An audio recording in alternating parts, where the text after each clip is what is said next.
আসসালামু আলাইকুম বন্ধুরা, কেমন আছো সবাই? আশা করি সবাই ভালো আছো। আলহামদুলিল্লাহ আমিও খুব ভালো আছি।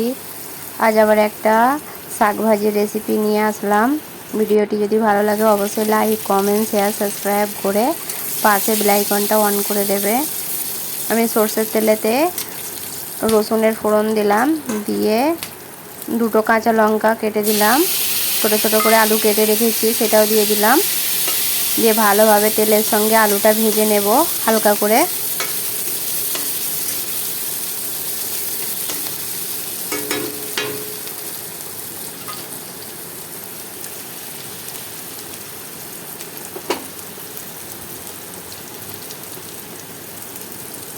হলুদ গুঁড়ো দিলাম অল্প করে, স্বাদ মতো নুন দিয়ে দেব,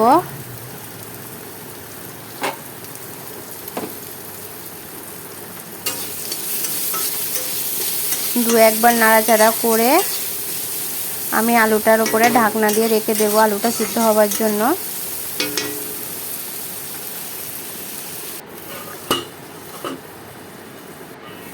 2-3 মিনিট পরে আবার ঢাকনা খুলে আলুটা তখন সিদ্ধ হয়ে গেছে।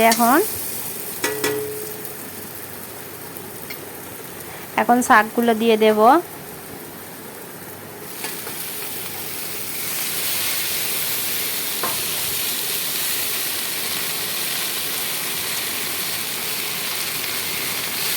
শাকগুলো দিয়ে আমি চাপা দিয়ে দেব আবার।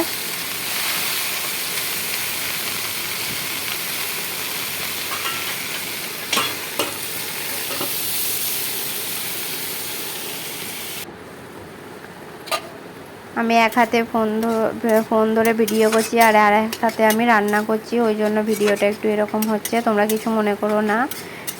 শাক ভাজাটা কেমন হয়েছে অবশ্যই কমেন্ট করে জানাবে। আলুগুলো পুরো সিদ্ধ হয়ে গেছে ভালোভাবে। পানিটা যখন শুকিয়ে যাবে পুরো শাক ভাজিটা আমার রেডি হয়ে যাবে। আবারও চাপা দিয়ে ভালোভাবে শাকটাকে ভাজা করে নিলাম। আমার শাক ভাজি হয়ে গেছে।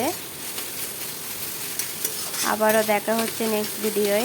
আল্লাহ হাফেজ।